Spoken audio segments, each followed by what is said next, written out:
రెండు చేతుల పైకి హల్లెలూయా హల్లెలూయా. దేవుని నామానికి మహిమ కలుగును గాక. పోయినసారి మనం ఏం తెలుసుకున్నాం వాక్యము మర్చిపోయారు, ఎప్పుడు చెప్పాను కదా, దేవుడే మనకు విరోధి ఆయను. ఎవరైనా దేవుడే విరోధి ఆయను. అదే దేవుడు ఈ రోజు ఏం చేసిందంటే కొంతమందిని శపిస్తున్నాడు. ఎవరు శపిస్తున్నాడు?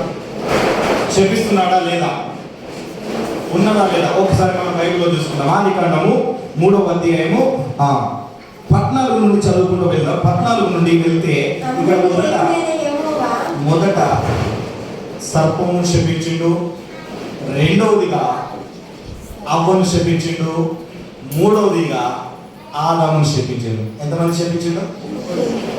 ఎంతమందిని? మంచిగా వినాలి, నామకాలు వినాలి, తమ్ముడు పెట్టండి. ఎంతమంది? మొదట ఎవరిని? సర్పాన్ని, రెండవదిగా అవ్వను, మూడవదిగా ఆదాము. చదువుదాం ఎప్పుడు కానీ 15 నుండి చదువుతాం.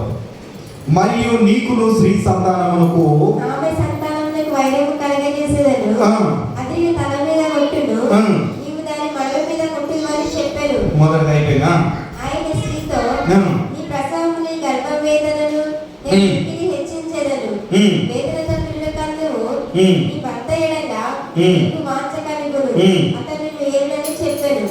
చాలు ఆపుదాం. ఇక్కడ ఏమంటున్నాడు? స్త్రీకి ఏమో చెప్తున్నాడట, ఆయన స్త్రీతో నీ ప్రసవనను నీ గర్భ వేదనను నేను మిక్కిలి హెచ్చించేదాను. ఏమంటాడు? ఇది మంచి మాటనే కదా, అవునా కదా? మంచి మాటనే కదా. మరి మంచి మాటని చెప్పిండు. మళ్ళీ ఏమంటున్నాడంట? వేదనతో. దేంతోని? వేదనతో. అంటే ఎంత వేదన, ఎంత బాధ, అర్థమవుతుందా? ఇటు దీవిస్తున్నాడు, ఇటు శపిస్తున్నాడు. ఎందుకు? దేవుడు చేసిన మనుషులు కనుక వాళ్ళు నరకములో పడిపోకుండా ఉండడానికి దీవెననే ఇస్తున్నాడు, ఆ శాపనము ఆ విధంగానే ఉంచుతున్నాడు. ఆ శాపముల నుండి, అందుకనే దేవుడు ఏమన్నాడు? ఇరుకులో నుండి విశాలత. ఎక్కడ నుండి? అవునా కదా? అందుకనే శాస్త్ర ప్రశ్నలతో ఏమంటున్నాడంటే, ఒంటే సూది బెత్తములో దూరుట సులువు, కానీ మీరు పరలోక రాజ్యం వెళ్ళుట సులువు కాదు. ఎందుకు మాట అన్నాడు? అప్పుడు వాళ్ళకి ఇట్లా చిన్న బెత్త చేశాడు, కిటికీలాగా చిన్నగా ఉండేదంట. వాళ్ళు సాయంత్రం ఏంటంటే డోర్స్ వేసేది, అంత వేసినప్పుడు దానికి వెళ్ళడానికి ట్రైనింగ్ ఇచ్చేది ఉంటే కదా.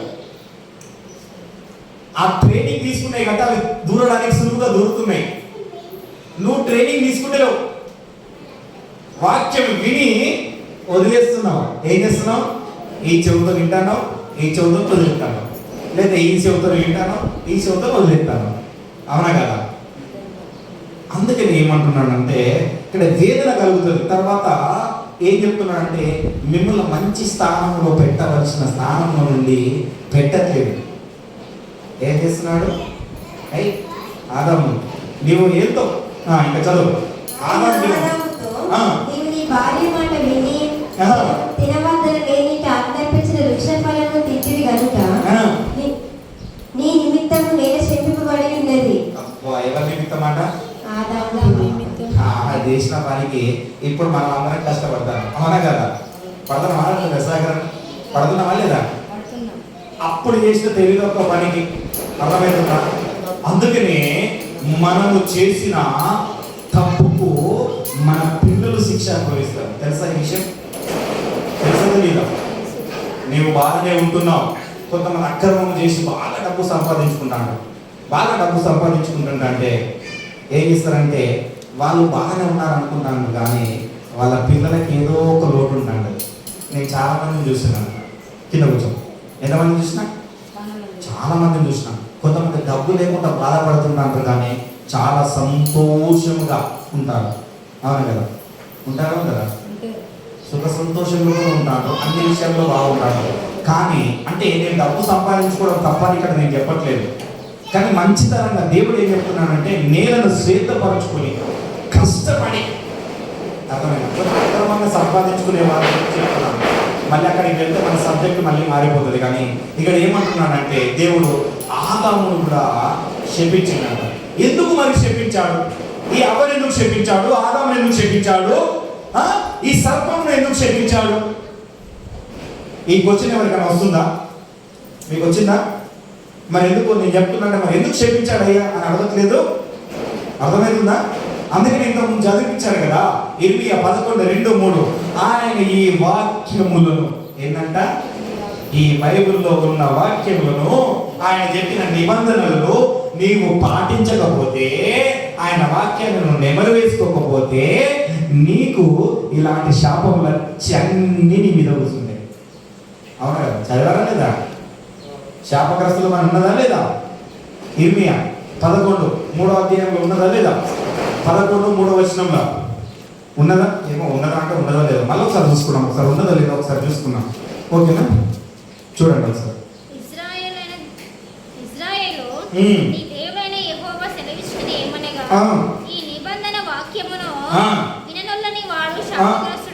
మరి ఎందుకు శాపగ్రస్తులు అవుతాడో తెలుసా? 4వ వచనం ఒకసారి ఐగుప్తులో నుండి చదువు. ఐగుప్తులో నుండి ఆ ఇనుప కొలిమిలో నుండి నేను మీ పితరులను రప్పించిన దినమున ఎక్కడ నుండి రప్పించినట? ఇనుప కొలిమిలో నుండి. ఇనుప కొలిమి. ఇనుప కొలిమి అంటే తెలుసా? మన గొడ్డలు జరపడం చెప్పాను చూసిన గొడ్డలి, కొడవలి ఉన్నాయా? వీటిని ఎట్లా చేస్తారు చెప్పండి. యశ్వాకరణ ఎట్లా చేస్తారు? గొడ్డలి కానీ ఎట్లా చేస్తారు? మంట పెట్టి వేడి చేసి ఎర్రగా ఉంటుంది. అవునా కదా? ఇప్పుడు మన సలాకు కూడా తయారవుతుందంటే చూడండి ఎంత ఎర్రగా తయారవుతుందంటే అలా చేస్తారు. దాని నుండి ఒక రూపకారం తీసుకొస్తాడు, తెగడానికి కానీ మంచిగా నరకడానికి కానీ. అవునా కదా? అలాంటి పరిస్థితిలో ఉండి నువ్వు ఏ స్థితిలో అయితే రక్షింపబడ్డావో, నువ్వు ఏ స్థితి నుండి రక్షణలోకి యేసుక్రీస్తును తెలుసుకున్నావో, అర్థమవుతుందా? మంచిగా వినాలి. నీ పరిస్థితి ఏదై ఉన్నదో, నువ్వు యేసుక్రీస్తును నమ్ముకోవడానికి గల కారణం ఏమైతే ఉన్నదో, వింటున్న వాళ్ళు వచ్చావా? నన్నుడు నీ కారణం ఏమైతే ఉన్నదో ఆ పరిస్థితి నాట నువ్వు ఏం చేస్తున్నావు? ఇప్పుడు మర్చిపోతున్నావు. మొదటి స్థితిని జ్ఞాపకం చేసుకోవట్లేదు. ఏం చేస్తలేదు? జ్ఞాపకం చేసుకోవట్లేదు. ఆ జ్ఞాపకం ఆ పరిస్థితిని అంత బాధలో నుండి తీసుకొచ్చిన ఎక్కడ తీసుకొచ్చిండు? పాలు తేనెలు ప్రవహించు దేశంలో. ఏంటంట? అందుకని మనం అంటాం కదా, చాలా మందికి 1000 పాలన గురించి చెప్పలేదు కదా. ఇవన్నీ అర్థమైతే మీకు 1000 పాలన అర్థమవుతుందని అందుకని మొదటి నుండి నడుపుకుంటూ వస్తున్నాయి. అందుకని ఆదికాలం నుండి ఈ రోజే స్టార్ట్ చేస్తున్నా. హల్లెలూయా. ఈ రోజే ఆదికాలం నుండి స్టార్ట్ చేసుకున్నాం. హల్లెలూయా. అప్పుడు జరిగిన ఆ శాపము, అప్పుడు జరిగిన ఆ వేదన అదేమవుతుందంటే తీసుకొచ్చిన దానికి మీరు రావట్లేదయ్యా. అంత కష్టపడినా, అంత కష్టంలో ఉన్నా, నువ్వు అంత బాధలో ఉన్నా, నిన్నేం చేస్తున్నా, నేను బయటికి తీసుకొస్తున్నా. నేను తీసుకొస్తే నీవు నా వాక్యాన్ని వినట్లేదు. నా వాక్యాన్ని నువ్వు ప్రిఫరెన్స్ ఇస్తలేవు. నేనేం చెప్పినా అది వింటలేవు. నేను ఏ నియమ నిబంధనలు పెట్టినా ఆ నిబంధనల ప్రకారం నడుచుకుంటలేవు. అవునా కదా? దేవుడు పెట్టిన నియమ నిబంధనలు ఉన్నాయి కొన్ని. ఈ ప్రభుత్వం కూడా కొన్ని నిబంధనలు పెట్టింది. బండి నడిపేటప్పుడు హెల్మెట్ పెట్టుకోవాలా, కార్ నడిపేటప్పుడు సీట్ బెల్ట్ పెట్టుకోవాలా. అవునా కదా? అవి పెట్టుకోకపోతే ఫైన్ అవుతుంది. తెలుసా? తెలియదా? హెల్మెట్ లేకపోయినా ఫైన్ వేస్తారు, సీట్ బెల్ట్ పెట్టుకోకుండా ఫైన్ వేస్తారు, బండి పేపర్లు సరిగ్గా లేకపోయినా ఫైన్ వేస్తారు. ఒక వాళ్ళు గవర్నమెంట్ ఒక నిర్ణయించిన వేగం ఎంత వెళ్ళాలి, 60 వెళ్ళాలా, 50 వెళ్ళాలా, 100 వెళ్ళాలా, ఆ వేగం కంటే వెళ్ళకుండా ఎక్కువ వెళ్ళినా కానీ ఫైన్ వేస్తారు. తెలుసా? ఇలాంటి నియమ నిబంధనలు ఉన్నాయి. జస్ట్ మన ఈ లోకంలో పరిపాలించే వాళ్ళకి ఇన్నే నియమములు ఉంటే దేవునికి నియమం ఉన్నాయా? నిన్ను పుట్టించిన దేవునికి ఏ సమయం ఇవ్వాల నియమం ఉండదా? ఆయనతో నడవాలని ఈ నియమం ఉండదా? ఆయన చెప్పినట్టు వినాలని ఆయనకు ఉండదా? ఉంటుందా? ఉండదా? ఒప్పుకుంటున్నారా? ఒప్పుకోవట్లేదా? ఒప్పుకుంటున్నా? సరికాంత అయితే ఒప్పుకుంటున్నాడు. ఆ రోజు దేవునికి మహిమ కలుగును కాక. మరి సరికాంత ఒప్పుకుంటాను, మరి సుధాకరణ ఒప్పుకుంటాను. ఉంటుందా? ఉండదా? దేవునికి నియమాలు ఉంటాయా? ఉండయా? అక్క ఏమంటారు? దేవుడు కూడా నియమాలు పెడుతున్నాడు. ఏం పెట్టినారు? నా వాక్యం శ్రద్ధగా వినాలా, నా వాక్యాన్ని శ్రద్ధగా విని నడుచుకోవాలా, నా వాక్యానుసారంగా నువ్వు జీవించాలా. ఆ జీవితంలో జీవిస్తేనే నువ్వు ముందుకు వస్తావు, నా దగ్గరికి వస్తావు. పాలు తేనెలు ప్రవహించు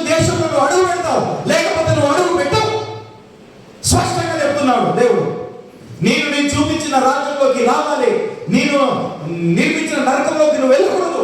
అంటే నువ్వేం చేయాలంటే నా నియమ నిబంధనలు నడుచుకుంటా వెళ్ళాలా, అవునా కదా? ఫైన్ కట్టుకుంటే వెళ్ళకూడదు. ఈ లోకంలో ఫైన్ కట్టుకుంటే కొంతమంది వెళ్తాంటారు, ఎంత ఫైన్ అయినా పర్లేదు రాబోయే, నా జుట్టు ఖరాబ్ అవుతుంది, నా ఇంటర్నెట్ మాత్రం నేను పెట్టుకోను. హల్లెలూయా, అవునా కదా? అలా ఉండకూడదు. మనం ఏం చేయాలి? ఆ నియమ నిబంధనలు ఏ విధంగా అయితే పాటిస్తున్నామో దేవుని నియమ నిబంధనలు కూడా పాటించాలి. అర్థమవుతుందా? ఇక్కడ నేను ఇంకొక వ్యక్తులను నేను గుర్తు చేసుకోవాలంటే ఏం చేస్తున్నానంటే, ఈ మన ఏశావును యాకోబును మనం గుర్తు చేసుకున్నాం. ఇదే అధ్యాయంలో ఉంటుంది, 27వ అధ్యాయం, ఆదికాండం 27వ అధ్యాయంలో ఉంటుంది. ఏంటంటే వాళ్ళిద్దరిని కూడా గుర్తు చేసుకున్నాం. ఒకసారి గుర్తు చేసుకున్నాం. నియమ నిబంధనల గురించి వాళ్ళని కూడా ఒకసారి గుర్తు చేసుకున్నాం. ఎందుకు యాకోబు ఎందుకు దీవించబడ్డాడు, ఏశావు ఎందుకు దీవించబడ్డాడు అర్థమవుతుందా? 27వ అధ్యాయం 27:34 నుండి చూసుకున్నాం ఒకసారి. ఏశావు 27:34. ఏశావు తన తండ్రి మాట వినినప్పుడు దుఃఖగ్రస్తుడై పెద్ద కేక వేసి, ఓ నా తండ్రి, నన్ను దీవించమని తన తండ్రితో చెప్పాడు. అందుకు అతడు, నీ సోదరులను నీ సహోదరులు కపటపాయముతో వచ్చి నీకు రావాల్సిన దీవెన తీసుకుని పోయాను. చాలా ఏంటంట, ఒకనాడు దీవించమని అడిగినప్పుడు ఏం చేస్తాడంటే, ఇసాకు నాకు మంచి భోజనం పెట్టండి, నా కుమారుడా నేను నిన్ను దీవిస్తా, ఇక నా సమయం అయిపోయింది. ఏమైంది? ఇక నా సమయం అయిపోయింది, దేవుడు పిలుస్తున్నాడు. సమయం గురించి ఇక్కడ మాట్లాడేది గుర్తుపెట్టుకోండి. అయితే ఒక కొంత సమయం ఇచ్చిండు. ఈ సమయంలో నువ్వు నాకు మంచి ఒక యాడపిల్ల తీసుకొచ్చుకొని, మంచిగా ఒక చికెన్ కూర తీసుకొచ్చి, ఒక మటన్ కర్రీ తీసుకొచ్చి మంచిగా వండి, నాకు ఇష్టం వచ్చినట్టుగా వండి నాకు పెట్టు. కొంతమంది వంటలు మంచిగా చేస్తారు, అవును కదా? వాళ్ళకి నెక్స్ట్ టైం ఒక్కొక్కసారి నచ్చదు. ఒక్కొక్కసారి మా అమ్మగారు మంచిగా చేయకపోతే అప్పుడంట మొహం మీదనే అంట, ఇవాళ మంచిగా చేయలేదు ఏమంట, మొహం మీదనే అంట నేను అంటే, అవునా సరే ఏంటో ఇవాళ ఏంటి ఆలోచించుకుంటే చేసిందో అంటాను. కానీ రోజు మాత్రం బాగా చేస్తుంది వంటలు. హల్లెలూయా.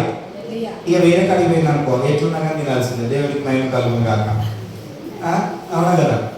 అయితే ఇక్కడ చెప్పగానే అసలు మొదట ఏం చేసిందో, ఈయన దేవుని చిత్తాన్ని ఎరగల. ఇసాకు కూడా ఎరగలేదు. ఎందుకు ఎరగలేదు అంటే, ఈయన ఏం చేసిందంటే, ఏశావు మొదటనే జ్యేష్ఠత్వాన్ని నమ్ముకున్నాడు, సమయాన్ని పోగొట్టుకున్నాడు. కొంతమందికి దేవుడు సమయాన్ని ఇస్తున్నాడు, కానీ ఆ సమయాన్ని మనం పోగొట్టుకుంటున్నాం. ఏ విధంగా పోగొట్టుకుంటున్నామో తెలుసా?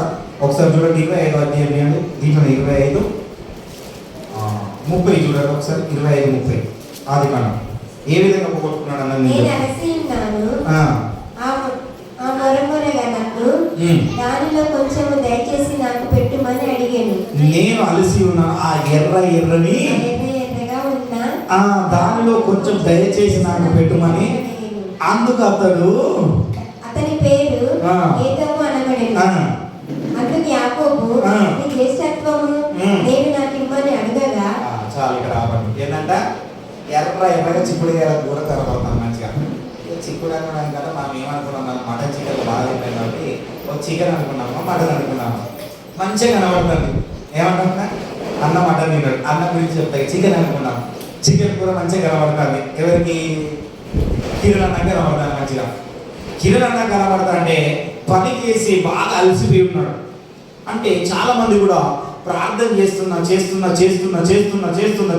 నాకు జవాబు రావటం లేదే. అర్థమవుతుందా? ఇప్పుడు మంచిగా వింటారేమో. ఎన్ని సంవత్సరాలుగా ప్రార్థన చేస్తున్నానంట? ఓ 4 సంవత్సరాలుగా, 10 సంవత్సరాలుగా, ఓ 20 సంవత్సరాలుగా. నేను దేవుడు నన్ను బాగు చేసిండు, కొంచెం మంచిగా ఉన్నది చేస్తున్నా, కానీ నేను 20 ఏళ్ళ నుండి దేవుడిని నమ్ముకుంటున్నా, నేను ప్రార్థన చేస్తున్నా, కానీ నా జీవితం చూసుకుంటే కొంచెం కూడా మార్పు లేదా? తెలుగులో చూస్తే ఏదో కొంచెం అట్లా వచ్చినామా అంటే వచ్చింది. అర్థమైందా? అలసిపోయినగా నేను ప్రార్థన చేసి అలసిపోయినా. ఒక అమ్మన్నది, ఎవరు జ్యోతి సిస్టర్ తీసుకెళ్ళింది అంట. ఆమె రక్షణ పొందలేదో తెలియదు, కానీ ఆమె వెళ్ళబట్టి సంవత్సరం అవుతుందంటే, సంవత్సరానికి అలసిపోయిందట. ఏం చేసిందట? సంవత్సరానికి అలసిపోయినా. నాకు దేవుడు లేడు, దయ్యం లేదు, ఏ దేవుడు ఎత్తలేడు. ఈ కూడా అంతే అలసిపోయిండు. ఈ అలసిపోగానే ఈ యాకోబు ఏం చేసిందంటే క్యాచ్ చేసిండు. ఏం చేసినా అర్థమైందా? మంచిగా వినాలి. నా మొబైల్ ఇగో కిరణ్ అన్న వాళ్ళ మధ్య వచ్చి వాళ్ళు ఆడుకుంటారు. పిల్లలు మీరు బయటికి పోయి ఆడుకున్నాను మాట్లాడు. చూడండి అయితే అలసిపోయాడట. అలసిపోగానే ఏం చేస్తాడంటే ఇక దొరికిందరా ఛాయిస్ అనుకున్నాడు. అవకాశాన్ని కొంతమంది సద్వినియోగం చేసుకుంటాడు. కొన్ని అవకాశాలు ప్రజలు కూడా ఏం చేస్తారంటే సద్వినియోగం చేసుకోవాలి. కొంతమంది మనకు గవర్నమెంట్ అన్ని ఏదో కొన్ని పెడుతున్నారు, స్కీములు పెడుతున్నారు కదా, అందరూ ఉపయోగించుకోరు. కొంతమంది మాత్రం ఉపయోగించుకొని సద్వినియోగం చేసుకొని మేలు పొందుకున్నాడు. అలాంటివి ఇక్కడ యాకోబు కూడా ఏం చేసిందంటే మేలు పొందుకోవాలని ఏం చేసిందంటే నీ జ్యేష్ఠత్వం నాకు ఇస్తావా, దేవుడు నిన్ను దీవించిన ఆ దీవెనలు నాకు కావాలా. ఎవరికి కావాలా? నాకు కావాలా అనగానే ఈ ఏషావు చెప్తారు ఏముంటే ఇప్పుడే కర్మాలు చచ్చిపోతానా, ఇక నాకు నిర్లక్ష్యం అవుతాను. ఇన్నిసార్లు ప్రార్థన చేసినా ఇన్ని రోజులు చేసినా కానీ నాకు జవాబే రాలేదు. ఏం చెప్తాం? ఇది ఒక్కరోజు పోకపోతే ఏమవుతుంది? నిద్రపోతుంది ఇంటికాడ. పనికి పోతే 100 రూపాయలు వస్తాయి, 500 వస్తాయి. మంచిగా రేపు చికెన్ తెచ్చుకొని తినచ్చు. ఇన్ని రోజులు పోలేదా? 10 సంవత్సరాలలో చచ్చిపోతానా? ఏం చెప్తానా? లక్షలు అయితే 20 సంవత్సరాలు పోతాను కావచ్చు. ఈ ఒక్క ఆదివారం రాకపోతే ఏమవుతుంది? పోయి పనికి పోతే 300 వస్తాయి. అంతే లక్షవా? అవునా కదా? ఈడు కూడా అట్లనే అనుకున్నాడు. ఏషావు కూడా అట్లనే అనుకున్నాడు. అనుకోగానే ఏం చేసినంటే నాకు అప్పుడు సమయం లేదన్నమాట. వండుకొని తినచ్చు, కొంచెం అర్థమైందా? కొంచెం ఏంటంటే ఒక్కరోజు కొంచెం అడ్జస్ట్ కావచ్చు. అర్థమైందా? జీవితంలో ఒక్కరోజైనా ఒక పూట తినకుండా అడ్జస్ట్ కావచ్చా కాకూడదమ్మా? అర్థమైందా? మొత్తానికి అయితే మీకు అందరూ తెలుసో తెలియదు కానీ నా జీవితంలో నేను అసలు ఫాస్టింగ్గా ఉన్నాను. అలాంటిది నిన్న ఉన్నా 2 గంటల దాకా ఉన్నాను. అలా నేను ఉన్నాను. పోయిన సంవత్సరం ఒక 40 రోజులు ఉన్నా కానీ ఫాస్టింగ్. అంతే నాకు తెలిసిన వరకు. నా ఫాస్టింగ్ అంటే చిన్నప్పుడే. నేను పెద్దగా ఊహ తెలిసిన కానీ పోయిన సంవత్సరం ఉన్నా. ఈ సంవత్సరం ఉండలే, అసలు ఉండలే. నిన్న ఒక రోజు ఒక పూట ఉన్నా. హల్లెలూయా. ఉండొచ్చు కదా, సమయాన్ని పాలన. వీడు ఉండలే. మరి ఒకసారి సమయానికి ఉండి కొంచెం వంట చేసుకున్నాం, లేకపోతే దేవుడు ఇంకేమైనా కార్యం చేస్తాడేమో, ఇది ఒక్కరోజు పోదాం ఆయన ప్రార్థన చేద్దాం, ఇంకా కంగారుతాం అన్న ఆలోచన లేదు. అమ్మేసుకున్నాడు. సమయాన్ని పాటించలేదు. ఓ 10 నిమిషాలు వండుకొని తింటే అయిపోయింది ఉండే. ఓ 10 నిమిషాలు దేవుడి సన్నిధిలో మోకరించిన అడిగితే దేవుడు నీకు మేలు చేస్తాడు. అది లేదు. నీ సొంత ఆలోచన ప్రకారం చేస్తున్నాడు. చాలా మంది ఏమంటారు? అందుకనే ఏమంటారు అంటే సామెతలో ఒక మాట ఉంటుంది ఏంటంటే నీ సబుద్ధిని ఆధారం చేసుకోనక. ఏంటంట? సబుద్ధి అంటే మన సొంత ఆలోచనలు, మన సొంత నడవడికలు. మన నడవడికని ఆయన మీద రుద్దుతాం. ఏషావు కూడా ఆయన మీద రుద్దంటే ఏమో ఇప్పుడే ఆకలికి చచ్చిపోతున్నారా బాబు అంటే నీ జ్యేష్ఠత్వం నాకు కావాలన్నా? అవునా కదా? కావాలన్నా? ఓ 10 నిమిషాలు వంట చేసుకొని తినొచ్చు. సమయం దేవునికి ఇవ్వాలని కూడా 10 నిమిషాలు నువ్వు ఇవ్వచ్చు. తర్వాత నువ్వు పనికి వెళ్ళొచ్చు. అందుకనే దేవుడు నియమాలు పెట్టిండు. 6 రోజులు పని చేయి, 7వ దినం నాకు ఇవ్వు అని చెప్పిండు. 6 రోజులు నువ్వు పని చేసుకోవచ్చు. నువ్వు ఆలోచించవచ్చు, ఇంకా 6 రోజులు నా కొరకు ఉన్నాయి, వెయిట్ చేస్తున్నాయి. ఇది ఒక్క దినాన్ని ఒక పూట దేవుడికి ఇస్తే ఏమైతుంది? ఆలోచన లేదు. ఆ సమయాన్ని ఇయ్యలే. ఆ సమయాన్ని ఇవ్వకుండా నీ ఇష్టానుసారంగా జీవించే వరకు ఏమైందంట? ఇక్కడ ఏషావు ఏం చేసిండు? 27 40 కోట్ల ఉంటుందంట. ఒక్క దీవెన కూడా లేదు. ఏంటంట? ఏం లేదయ్యా, నువ్వు సమయానికి వంట చేయడానికి రాలే, వంట చేసి దానికి తీసుకురాలే, వాడు తీసుకొని వచ్చాడు, దీవెనని ఇచ్చేసిన. అర్థమవుతుందా? దేవుడు నీకు ఇవ్వవలసిన ఆశీర్వాదాన్ని ఇంకోళ్ళకి ఇస్తాడు, పక్కపడి పంపిస్తాడు. ఎవరికైనా గుర్తుపెట్టుకోండి, దేవుని బిడ్డలకి ఇస్తాడని కాదు. అర్థమైందా? నీ పక్కన ఎవరైతే ఉంటారో వాళ్ళ అన్యులు కానీ ఎవరైనా కానీ వాళ్ళ మీద పంపిస్తాడు దేవుని ఆశీర్వాదం. తెలుసా? మీకు ఈ విషయం తెలుసా తెలియదా? అర్థమవుతుందా? మనకు రావాల్సిన ఆశీర్వాదాలు మన పక్కన వస్తున్నాయంటే నీ ఆశీర్వాదాలు ఎందుకు పక్కన పోతున్నాయి తెలుసా? దేవుడు నీలో ఇంకా ఏదో విరుద్ధమైనది ఉన్నది. హల్లెలూయా. ఎందుకంటే నీ జ్యేష్ఠత్వాన్ని అమ్ముకున్నావు, సోమరితనం అయిపోతున్నావు, నిర్లక్ష్యం చేస్తున్నావు. నీ నిర్లక్ష్యంలోనే ఉన్నది. అర్థమవుతుందా? తెలుసా? నీకు నిర్లక్ష్య ధోరణి ఏదైతే ఉన్నదో అప్పుడు నీ పక్క పొందడానికి ఆ దీవెనలు పోయి వాడు బాగుపడుతూనే ఉంటాడు. హల్లెలూయా. నీకు బండి ఉండదు కానీ వాడికి కారు ఉంటుంది, నీకు ఉద్యోగం ఉండదు కానీ వాడికి ఉద్యోగం ఉంటుంది. హల్లెలూయా. నీకు ఇల్లు ఉండదు కానీ వాడికి ఇల్లు ఉంటుంది. మరి ఆ దీవెనలు ఎక్కడికి? ఎప్పుడన్నా ఆలోచించావా? దీవెనలు పక్కకి ఎప్పుడు పోతాయి అన్నప్పుడు నీకు చెప్పినప్పుడు నీకు అర్థమైతే దీవెనలు పక్కకి ఎందుకు పోతున్నాయి అనేది ఒకసారి చెప్తా. నాకు ఒకరోజు మంచిగా గుర్తు చేయండి, గుర్తుపెట్టుకోండి. అర్థమవుతుందా? అదేవిధంగా నా ఇక్కడ ఏం చేసిందంటే ఏమి లేవంట. ఎందుకు లేవు ఎరికైనా? ఎందుకు? సమయానుకూలంగా రాలేదు. ఏషావు ఏం చేసిండు? సమయానుకూలంగా తండ్రి యొక్కకు రాలేదు. నీ సమయానుకూలంగా నువ్వు దేవుని యొక్కకు రాకపోతే నువ్వు శాపగ్రస్తురాలివే, నువ్వు శాపగ్రస్తుడివే. అందుకని నీ నియమం కరెక్ట్ చెప్పిన 10 అంటే 10 గంటలకు పాటలు పాడాలన్నా. పాడుతున్నారా? పాడట్లేదు. ఏ దీవెనలు ఎక్కడ వస్తాయి? 10 అంటే 9:30కి భయపడి రావాలా. దేవుడు అంటే భయపడాలా, దేవుడు అంటే ధైర్యం కలిగి ఉండాలా. హల్లెలూయా. అర్థమైందా? అందుకనే పితరులు చాలా దేవుని మీద భయభక్తులు కలిగి ఉన్నారు. అందుకని నాకు ఒక మాట నాకు బాగా నచ్చుతుంది. బైబిల్లో పాత నిబంధనలో ఒక మాట ఉంటుంది. మలాకి 4వ అధ్యాయం చివరి వచనంలో ఏముంటుందంటే, పిల్లలమైన మనమాట మన తన్నుల తట్టు తిప్పాలన్నమాట. మన ఉదయం ఎటు సైడ్ తిప్పాలా? లాస్ట్ చివరి వచనం చూడండి ఒకసారి. నేను వచ్చి దేశమును చెప్పించకున్నట్లు అతడు తండ్రుల హృదయములను పిల్లల తట్టును, పిల్లల హృదయములను తండ్రుల తట్టును. ఇది మనకు కావాలి. ఏం చేయాలా? పిల్లల హృదయములు మన తండ్రుల తట్టు తిప్పాలి. మన తండ్రులు ఎవరు మరి? ఇది కూడా డౌటే. మనకి పాట పాడతాం కదా. ఏం పాట పాడతాం? అబ్రహాము, యాకోబు, ఇసాకు దేవుడు పాట పాడతారా? పాడరా ఒకసారి పాడండి. అబ్రహాము దేవుడా, ఇసాకు దేవుడా, యాకోబు దేవుడా, మాకు చాలిన దేవుడా, యేసయ్యా నా యేసయ్యా.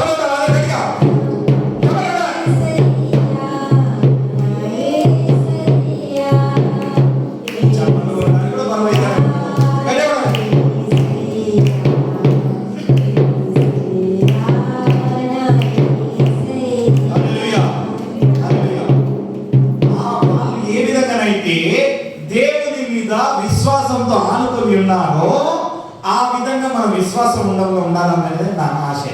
నాకు ఆ వాక్యం అంటే చాలా ఇష్టం. అర్థమైందా? అందుకే నేను మీకు గుర్తు చేస్తున్నాను. మనం కూడా ఏం చేయాలి? పిల్లలకు వాళ్ళకు. అవునా కదా? అవునా కదా? నీ విశ్వాసము నీ పిల్లలకు రావాలా. వాళ్ళకు ఎక్కువనే రావాలి, తక్కువ రాకూడదు. మరి తక్కువ ఎందుకు వస్తుంది తెలుసా? చెప్పనా ఎందుకు వస్తుందో? నీవే సమయాన్ని పాటిస్తారు. హల్లెలూయా. ఏం చేస్తున్నావు? నీ భక్తిలో నిలకడగా ఉండలేవు. గలతీ 3:10 చూడండి ఒకసారి. ఉంటుంది ఏమంటా? భక్తిలో నిలకడగా ఉండలేవు కనుక నీ పిల్లలు కలమవుతున్నారు. నీకు రావాల్సిన దీవెనలు పక్కకు వెళ్తున్నాయి. ఎందుకు వెళ్తున్నాయో తెలుసా? నువ్వు భక్తిలో నిలకడగా లేవు. హల్లెలూయా. 3:10 చదవండి ఒకసారి. విధించిన క్రియలకు సంబంధులు శాపమునకు లోనై ఉన్నారు.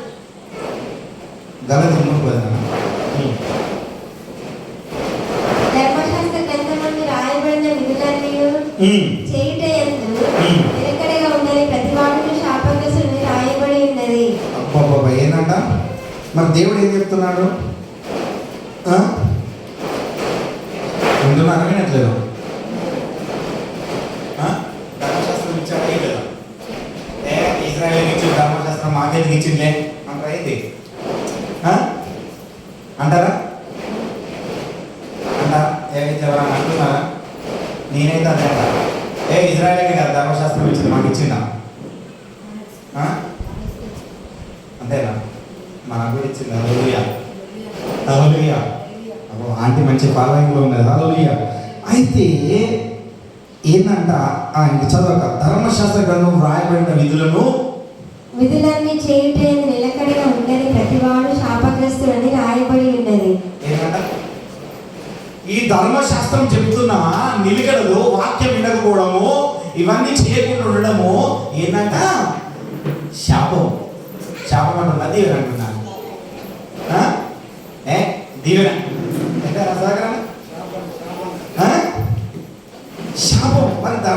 దశంలో ఏమున్నది అంటే దేవుడు మొట్టమొదటి ఏం పెట్టాడు ఎవరికైనా దశమ భాగాన్ని పెట్టింది తెలుసా? చాలా మంది తెలుసా?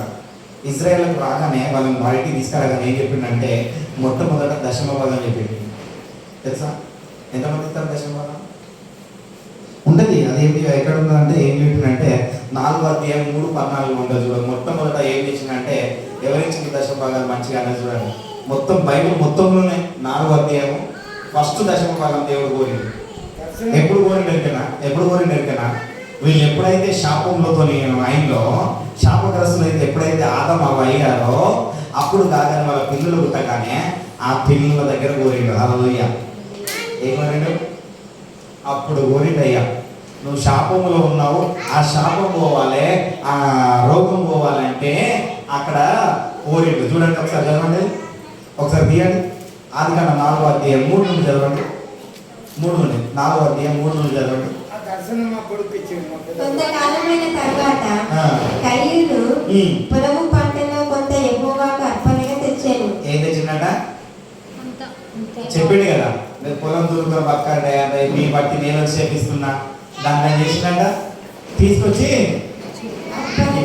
ఇచ్చిండు. హేబెలు కూడా తన మందల తొలిచూలు పుట్టిన వాటిలో పుట్టిన వాటిని కొన్ని తెచ్చి యెహోవా హేబెలు అతని అర్పణను లక్ష్యపెట్టెను, కయీను అతని అర్పణను లక్ష్యపెట్టలేదు. కాబట్టి కయీనుకు మిగిలి కోపము వచ్చి అతను తన ముఖము చిన్నపుచ్చుకొనగా యెహోవా కయీనుతో నీకు కోపమేలా, ముఖము చిన్నపుచ్చుకొని ఉన్నవేమి, నీవు సత్క్రియ చేసిన తలెత్తుకొనవా? ఏంటంట? సత్క్రియ చేసిన ఎడల, మంచి పనులు చేసిన ఎడల తల ఎత్తుకోవా? సత్క్రియ చేయని ఎడల వాకిట పాపము పొంచి ఉండును, నీ ఎడల దానికి వాంఛ కలుగును, నీవు దాన్ని ఏలుదువనెను.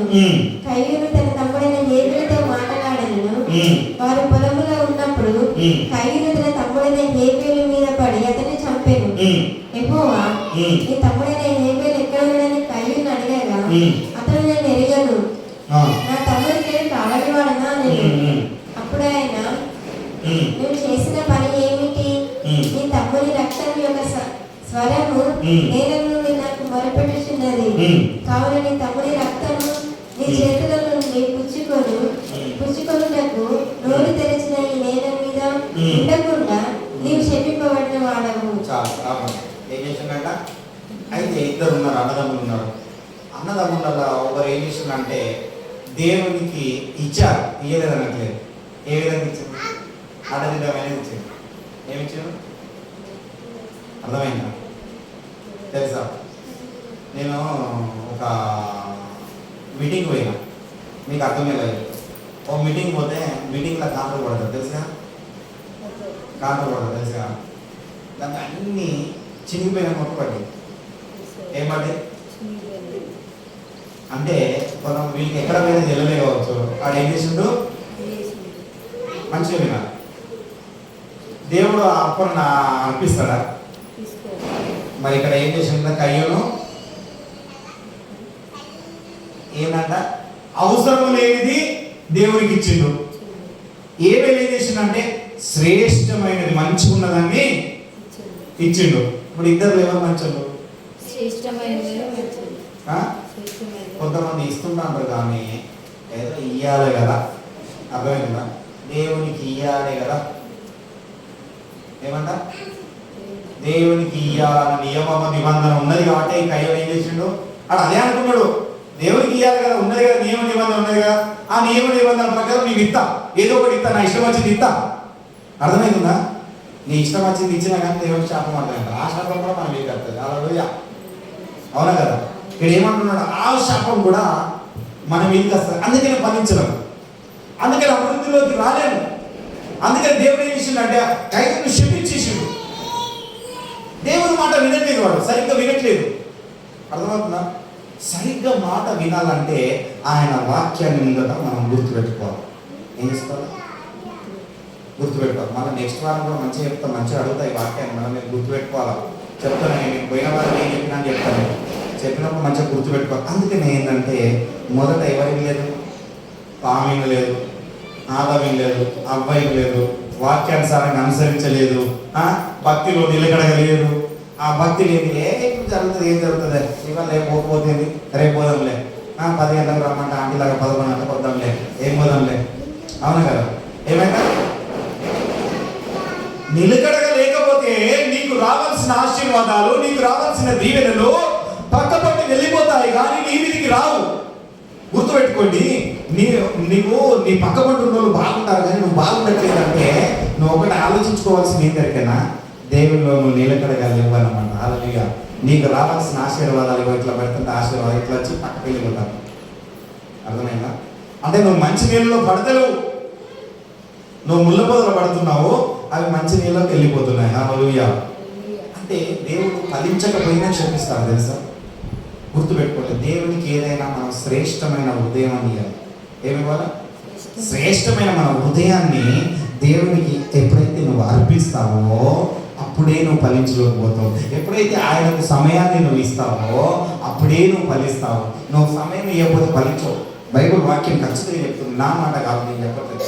నేను అస్సలుగా నా ఇష్టానుసారంగా నేను చెప్పట్లేదు. ఎందుకని అర్థమైనా, నువ్వు భక్తిలో నువ్వు ఎప్పుడైతే నిలకడగా ఉండలేవో, ఈ ధర్మశాస్త్రం ఏదైతే చెప్పిందో ఆ ధర్మశాస్త్రాన్ని నువ్వు ఎప్పుడైతే గ్రహించలేవో, ఈ ధర్మశాస్త్రం ఉన్న సంగతులను నువ్వు ఎప్పుడైతే స్వీకరించలేదో అప్పుడు నువ్వు నిలకడగా ఉండవు. ఆ భక్తిలో నువ్వు నిలకడగా ఉండకపోతే నువ్వు ఖచ్చితంగా శాపగ్రస్తుడివి.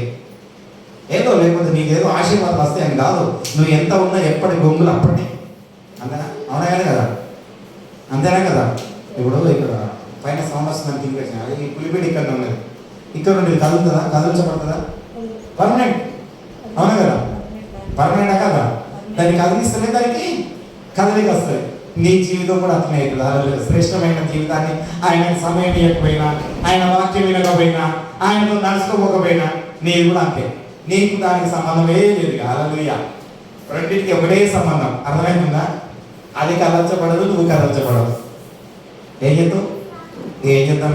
ఇక దీవెన రావాలంటే ఎక్కడ ఉంటుంది, బాధలు ఎక్కడ ఉంటుంది.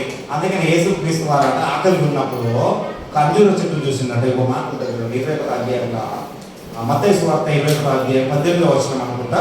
చూడండి, ఖర్జూరపు చెట్టును చూసి ఇది ఒక మాట చెప్పి నేను ముగిస్తాను, ఎందుకంటే మీ మొహాలు అంతా డల్ కనిపిస్తారు. మీరు చాలా మంది ఏదో భోజనం చేసి రాలేవారు. అవునా?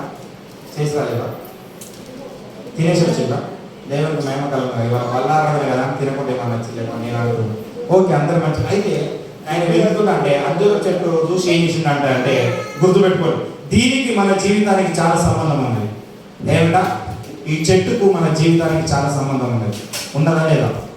ఉన్నది. చెప్పబడు ఎందుకు ఉన్నదని చెప్తున్నానంటే, గుర్తుపెట్టుకోండి, ఆదాముకు సరిగ్గా చెప్పిండు ఆయన. వాక్యాన్ని మంచిగా బోధించాడు. మాట నేను ఏ మాట చెప్పినా అది వినాలి. విన్నామా? వినలేదా? ఆయన వినలేదు. అవ్వతో ప్రేరేపించబడిండు. ఎవరితోని? తప్పు చేసిండు, అయిపోయింది. కయ్యం కేబేలు చెప్పిండు, కయ్యం వినలేదు, శపించేసిండు. అర్థమైందా? ఇజ్రాయేల్ పితరులు కొంతమంది మాట వినలేదు, ఆయన దేవుని శపించిండు.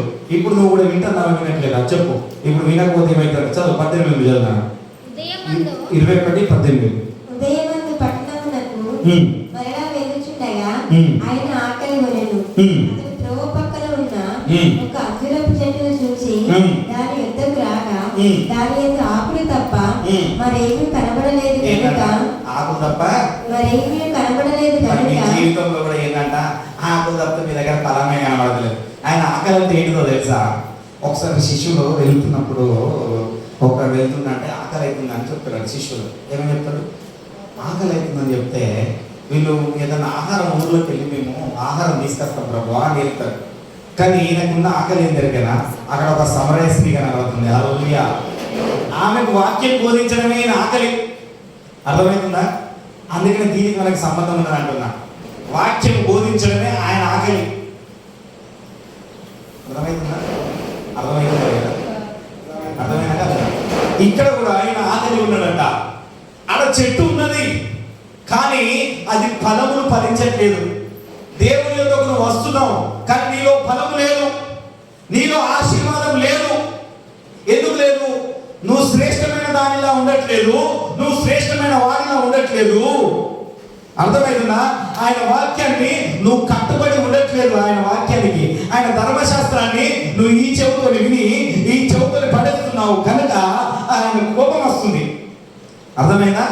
అందుకని ఆయనకి కోపం వచ్చింది. కోపం వచ్చి ఏమంటున్నాడు చూడండి, చదువు. దానిని చూసి ఆ.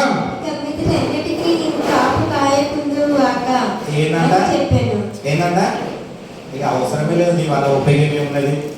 నీ ఎప్పటి గొంగలు ఎప్పుడు ఇట్లా ఉన్నావు, ఈ టేబుల్లా ఉన్నావు, ఎప్పటి గొంగలా అప్పటిలా ఉన్నావు, నీ వల్ల ఉపయోగం ఏమున్నది ఆయనకు?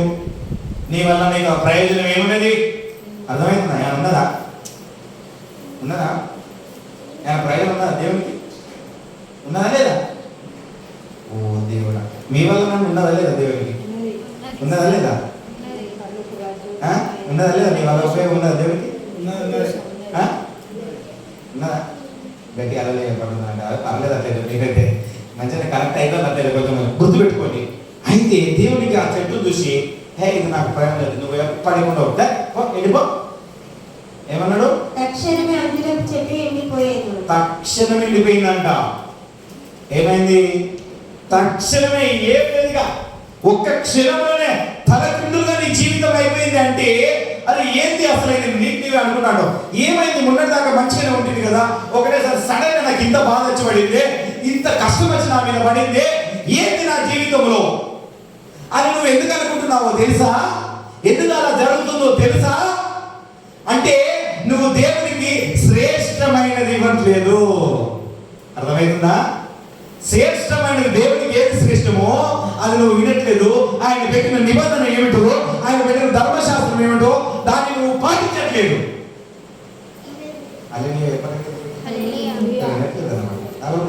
పాటిస్తలేరు కదా? పాటిస్తున్నారా? నువ్వు పాటిస్తేనే ఫలిస్తావని దేవుడు ఖచ్చితంగా చెప్తున్నాడు. ఏమంటున్నాడంటే శ్రేష్టమైనది. ఏం కావాలా? శ్రేష్టమైనది అయితే లేకపోతే దేవుడు నిన్ను క్షమిస్తాడు. అవునా కదా? వాక్యమే చెప్తున్నది, నేనేం చెప్పట్లేదు. దేవుడు ఎందుకు క్షమిస్తాడే అంటే క్షమిస్తాడు. ఎందుకు క్షమించాడు? ఆయనకు అన్ని అసాధ్యమైనది, ఆయన సాధ్యమైనది ఏదన్నదా? నిర్మించిండు నీ ఇష్టానుసారంగా జీవించడానికి కాదు, నీకు స్వతంత్రం ఇచ్చిండు నీ ఇష్టానుసారంగా ఉండడానికి కాదు. నాకు స్వతంత్రం వచ్చింది కదా నీ ఇష్టం వచ్చినట్టు చేస్తావా? ఊరుకుంటారా? అవునా కదా? ఉండరా? ఇప్పుడు మనకు స్వతంత్రం వచ్చింది కదా, మన ఊర్లో మన ఇష్టం వచ్చినట్టు దీనికి ఏది పడతా అని చెప్పినట్టు ఊరుకుంటారా? ఏమన్నా ఊరుకుంటారా? దేవుడు కూడా స్వతంత్రులుగా చేసిండు, మన స్వతంత్రం చేసిండు. కానీ ఆ స్వతంత్రాన్ని నీ ఇష్టానుసారంగా నువ్వు ఉంటానంటే దేవుడు ఊరుకుంటాడా? అనుకున్నావా? తీసేస్తాడు, గట్టి పూసలాగా తీసేస్తాడు. హల్లెలూయా. అర్థమైనా? అందుకని ఒక భక్తుడు అంటాడు, కొంతసేపు కనబడి అంతలోన మాయమయ్యే ఆవిరి వంటిది నీ జీవితం, లోకాన కావేది శాశ్వతం, యేసే నిజ దేవుడు నిత్య జీవమిస్తాడు, మరణమైన జీవమైన నిన్ను విడువడు. యేసే నిజ దేవుడు. ఆయన చెప్పిన నియమాలను పాటించకపోతే, ఆయన వాక్యాన్ని శ్రద్ధగా వినకపోతే, ఆయన వాక్యాన్ని నువ్వు నెమరు వేయకపోతే నిన్ను ఖచ్చితంగా ఆయన విసర్జిస్తాడు. నీవు ఆయనతో పనే లేదు, నీకు ఆయనకు సంబంధం లేదు. సంబంధం తెగిపోయినట్టే.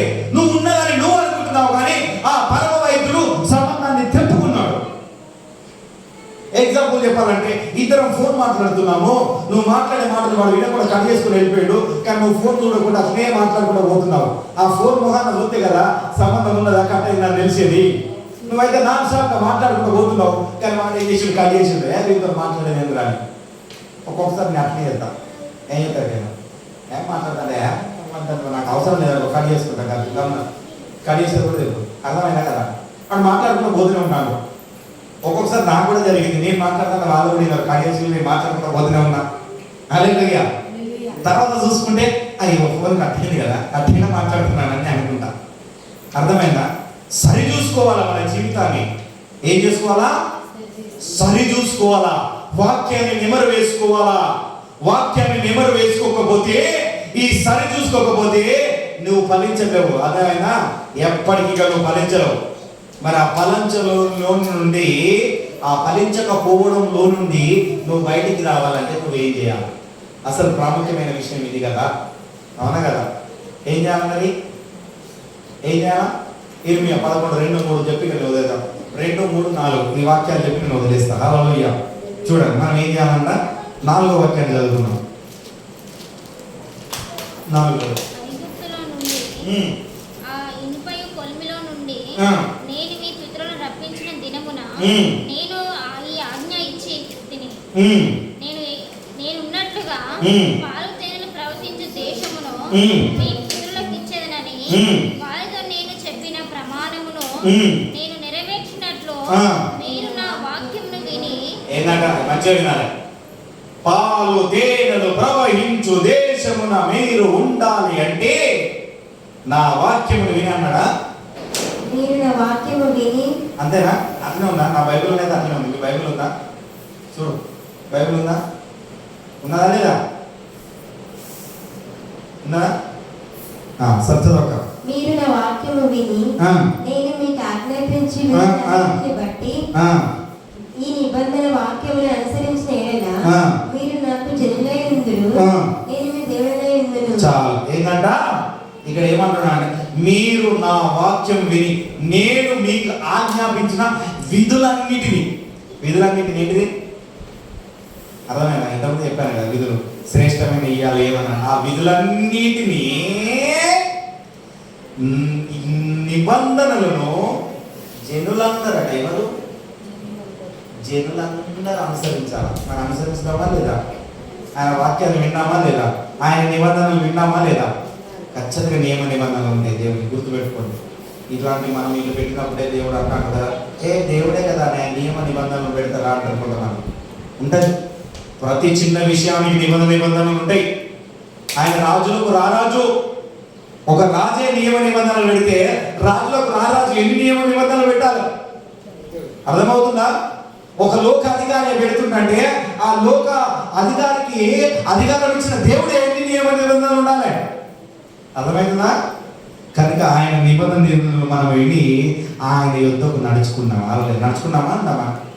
ఎప్పటి నుండి ఈ రోజు చెప్పిన వాక్యం మనం నెక్స్ట్ వారం మర్చిపోయి నెక్స్ట్ వారం ఏం చెప్పిన వాక్యం అంటే ఏం చెప్పిల్లో అనుకుంటున్నాం. అంతేనా? చెప్తాను. ఈ రోజు నుండి మీరు వాక్యాన్ని రాసుకుంటారో ఏం చేసుకుంటారో అమ్మగారు మీరు కూడా బుక్లో రాసుకోవాలి. బుక్ తెచ్చుకొని రాసుకొని వాక్యాన్ని నెమరు వేయాలి. నెక్స్ట్ చూడండి, మీకు ఇంకా వాక్యములు వెళ్తున్నంటే ఇంకా ఏంటంటారు, నవరసాలు పడుతాయి అంటారు. చూసినా? ఆ నవరసాలు పండాలి వాక్యంలో. హల్లెలూయా. వాక్యంలో లోతుగా మనం ఎప్పుడైతే వెళుతామో అప్పుడే మనం ఆశీర్వదించబడతాం. దేవుడు కూడా అదే మాట చెప్తున్నాడు. ఏంటంటే మీరు నా వాక్యమును విని నేను మీకు ఆజ్ఞాపించిన విధులన్నిటినీ ఈ నిబంధన వాక్యములను ఏంటంట, ఈ వాక్యం ఏంటంట నిబంధన స్టాంప్ వేసినది, అధికారికంగా లెటర్ ఉన్నది. అర్థమైందా? గవర్నమెంట్ అప్రూవల్ ఉన్నది లెటర్. అప్రూవల్ ఉన్న ఈ నియమ నిబంధనలు పట్టుకొని మనం వెళ్తే మనకు తిరిగే లేదు. పరలోక రాజ్యంలో మనకు మంచి స్థానం ఉంటుంది. హల్లెలూయా.